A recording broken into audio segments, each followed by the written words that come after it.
देखिए, अगर आपका सिलेक्शन एसएससी सीजीएल के थ्रू हुआ है तो कुछ डॉक्यूमेंट्स आपको डिपार्टमेंटल डॉक्यूमेंट वेरिफिकेशन में ले जाने आवश्यक है। पहले तो देखिए 2 डीवी होते थे, एक एसएससी के थ्रू लिया जाता था आपका, आफ्टर दैट जो है फाइनल डीवी आपका डिपार्टमेंटल होता था। बट अब जो है एक डीवी को स्किप कर दिया गया है, हटा दिया गया है उसको, जो कि एसएससी के हेडक्वार्टर में होता था आफ्टर सिलेक्शन। बट अब जो है फाइनल डीवी जो कि डिपार्टमेंट लेता था सिर्फ वही रह गया है। तो आवश्यक है कि आप जो है एकदम एक्यूरेट अपने डॉक्यूमेंट्स लेकर जाएं, उनमें कोई भी जो है रेक्टिफाई होने की उम्मीद ना हो, कोई भी उनमें एरर्स मिस्टेक वगैरह ना हो, आपके सभी डॉक्यूमेंट्स जो हैं अप टू डेट हो। तो चलिए बात करते हैं कि कौन कौन से रिक्वायर्ड फॉर्मेट में आपके डॉक्यूमेंट्स लगेंगे। तो सबसे पहले आपको चाहिएगा आपकी 10th की मार्कशीट एंड 10th का सर्टिफिकेट। कहीं कहीं पर जो है अब तो मार्कशीट एंड सर्टिफिकेट एक ही मार्कशीट में होता है, तो आप एक ही लेकर जाइएगा, और अगर आपका अलग अलग है तो फिर अलग अलग लेकर के जाइएगा।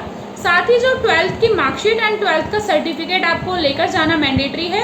आफ्टर दैट बात करते हैं ग्रेजुएशन की मार्कशीट एंड सर्टिफिकेट की।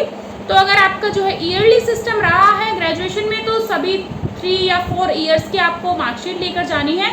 अगर आपका सेमेस्टर सिस्टम रहा है तो आपको सभी सेमेस्टर्स की मार्कशीट लेकर जानी है, प्लस जो आपका फाइनली प्रोविजनल सर्टिफिकेट आया होगा ग्रेजुएशन का वो लेकर जाना है। और अगर आपका फाइनल सर्टिफिकेट आ चुका है तो फाइनल लेकर जाना है। बट अगर अभी तक फाइनल सर्टिफिकेट नहीं आया है, प्रोविजनल आ गया है, तो वही आप लेकर जाइएगा, उसको ही एक्सेप्ट कर लिया जाएगा, उसमें कोई इशू नहीं होगा, घबराने की आवश्यकता नहीं है। अब बात करते हैं कास्ट सर्टिफिकेट की। तो कास्ट सर्टिफिकेट की बात करें तो एससी एंड एसटी का तो सर्टिफिकेट सभी जगह वैलिड रहता है, उसमें ऐसा कोई इशू नहीं आता है, बिकॉज उसमें वैलिडिटी का ऐसा कोई सिस्टम नहीं रहता है। बट जो ओबीसी का सर्टिफिकेट रहता है वो 3 ईयर्स तक ही वैलिड रहता है। एंड ईडब्ल्यूएस का जो सर्टिफिकेट रहता है वो सिर्फ एक ही फाइनेंशियल ईयर के लिए वैलिड रहता है। तो इसलिए इन दोनों में जो है काफ़ी प्रॉब्लम्स फेस करनी पड़ती हैं कैंडिडेट्स को। तो जो क्रूशियल डेट रहती है, क्रूशियल डेट होती है जब आप फॉर्म फिल करते हैं, तो उसकी जो लास्ट डेट रहती है वो आपके सर्टिफिकेट के लिए क्रूशियल डेट मानी जाती है। यानी कि ओबीसी की बात करें तो जो आपकी क्रूशियल डेट है, मतलब जो फॉर्म फिल करने की लास्ट डेट है, उससे 3 साल पहले तक का आपका होना चाहिए। अगर 3 साल से ज़्यादा पुराना है तो फिर आपको डॉक्यूमेंट वेरिफिकेशन में प्रॉब्लम हो जाएगी।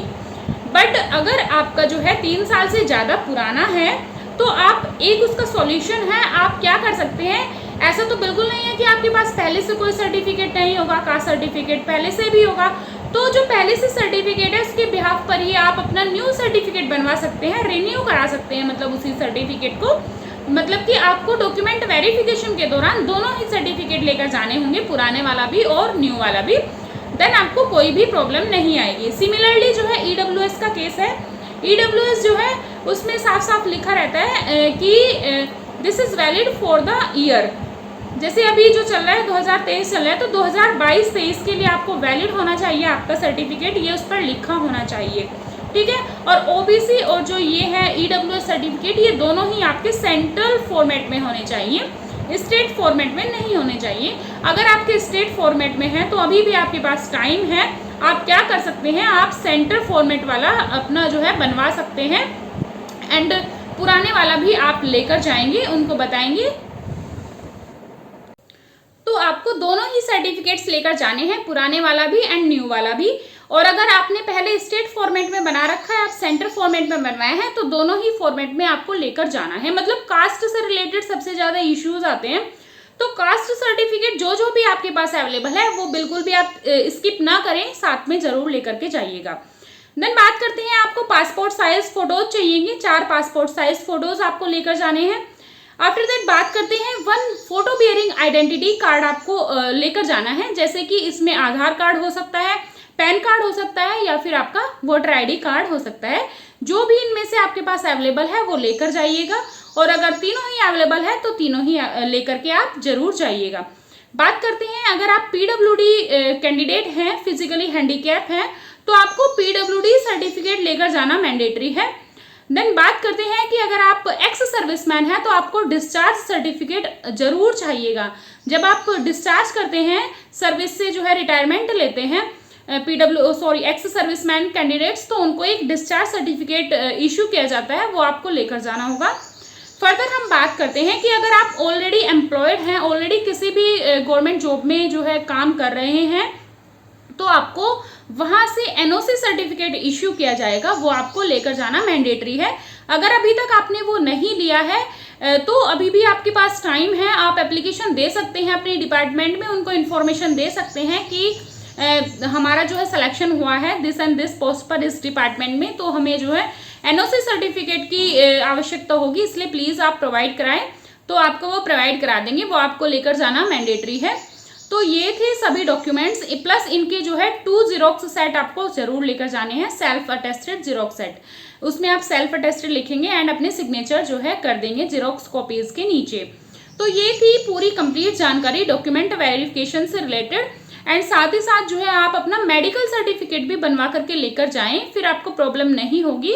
वैसे इतना मैंडेटरी नहीं है, मेडिकल सर्टिफिकेट के लिए आपको फर्दर भी टाइम दिया जाएगा, डॉक्यूमेंट वेरिफिकेशन से ज्वाइनिंग के बीच का जो टाइम होगा उसमें भी आप बनवा सकते हैं। बट अगर आप पहले भी बनवा कर लेकर जाते हैं तो फिर आपको जो है ये टेंशन नहीं रहेगी कि हाँ हमें जो है थ्रू स्पीड पोस्ट ये भेजना पड़ेगा या फिर वहां पर दोबारा से जाना होगा मेडिकल सर्टिफिकेट जमा करने। तो इसको अगर आप पहले से ही बनवा कर लेकर जाएंगे किसी भी गवर्नमेंट डिस्पेंसरी से या गवर्नमेंट हॉस्पिटल के एमओ से, मेडिकल ऑफिसर से, तो ये आपके लिए जो है अच्छा हो जाएगा। बिकॉज आपको वहां जाकर अटेस्टेशन फॉर्म्स भी फिल करने होंगे, उसमें बहुत सारे फॉर्म्स रहते हैं डिफरेंट, तो उनको आपको फिल करके देना होगा, उसमें मेडिकल सर्टिफिकेट भी एक रहता है। तो इसको अगर आप पहले से ही बनवा कर लेकर जाएंगे तो अच्छा होगा।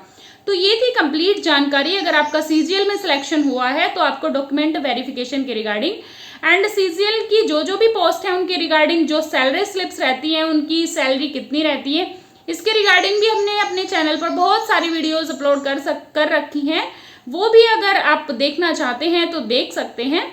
चलिए फिर मिलते हैं नेक्स्ट वीडियो में न्यू अपडेट के साथ। Thank you so much, bye bye.